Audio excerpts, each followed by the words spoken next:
Praise the Lord. கர்த்தருடைய பரிசுத்த நாமத்துக்கு மகிமையுண்டாதாக. கர்த்தர் நல்லவர். இந்நாள் வரையிலே நம்மளை கண்மணி போல பாதுகாத்து தாங்கி தேற்றி அற்புதமும் அதிசயமாய் வழிநடத்தி வந்தார். இந்த நவம்பர் மாதத்துக்கான வாக்குத்தத்தம் என்னங்கிறது பார்க்க போறோம். நல்லா கவனமாய் கேளுங்க பிரதர்ஸ் அண்ட் சிஸ்டர்ஸ்.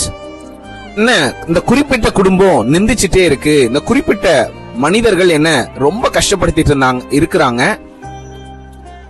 நான் எவ்வளவு நன்மைதான் அவங்களுக்கு செய்தாலும் என்னை கஷ்டப்படுத்துறாங்கன்னு சத்ரு போல இருந்து கொண்டிருக்கிற மனிதர்கள் எல்லாம் ஒளிந்து போகணும்னு நினைத்து கொண்டிருக்கலாம் பிரதர்ஸ் அண்ட் சிஸ்டர்ஸ் நீங்க. ஆனா ஏன் கர்த்தர் அவங்கள வைத்து கொண்டிருக்கிறாருன்னு உங்க முன்னாடி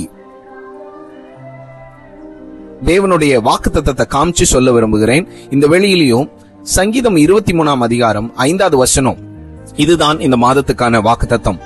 அந்த வார்த்தைய நல்லா கவனிங்க. என் சத்துருக்கு முன்பாக நீர் எனக்கு ஒரு பந்தியை ஆயத்தப்படுத்தி என் தலையை எண்ணெயினால் அபிஷேகம் பண்ணுகிறீர், என் பாத்திரம் நிரம்பி வழிகிறது அப்படின்னு நல்லா புரிஞ்சுக்கோங்க பிரதர்ஸ் அண்ட் சிஸ்டர்ஸ்.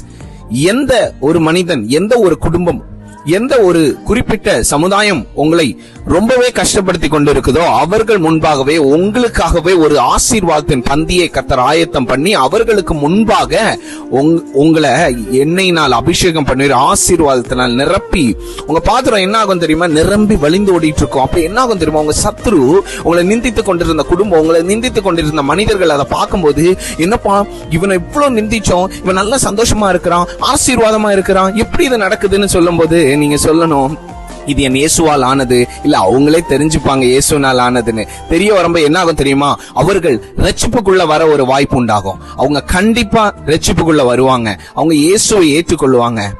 அவங்களும் இயேசுவை தங்க சொந்த ரட்சகரை ஏற்றுக்கொண்டு இந்த விடுதலையை சுதந்திரித்துக் கொள்வாங்க. உங்களால உங்க சத்ருவும் ரட்சிக்கப்பட ஒரு வாய்ப்பு உண்டாகும்.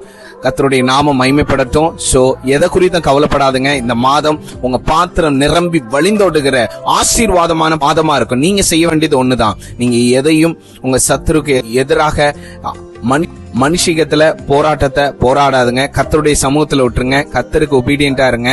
ஆண்டவர் கீழ்ப்படிந்து அவரோடு நடங்க. கர்த்தர் பெரிய காரியங்களை செய்வார். பந்திக்கு உங்களை ஆயத்தப்படுத்துங்க. அப்பதான் எல்லாமே உங்களுக்கு ரெடி ஆகி ஆசீர்வாதத்தின் ஊற்று புரண்டோடும். பந்திக்கு எப்படி ரெடி ஆகும், ஃபர்ஸ்ட் இலை போடுவாங்க. அந்த இலையில போடும்போது நம்ம என்ன செய்வோம், தண்ணி தெளிச்சு நீட்டா அதை கிளீன் பண்ணி எல்லா கூட்டு பொரியல் சிக்கன் மட்டன் எல்லாம் வைக்கிறதுக்கு நம்ம ரெடி ஆகும்ல ஒரு ஆயத்தம். அதே மாதிரி நம்ம ஆவி ஆத்மா சரீரத்தை கிளியரா வச்சு கர்த்தருக்கு முன்பாக உண்மையா ஜீவிப்ப கர்த்தர் பெரிய காரியங்களை செய்வார். God plus.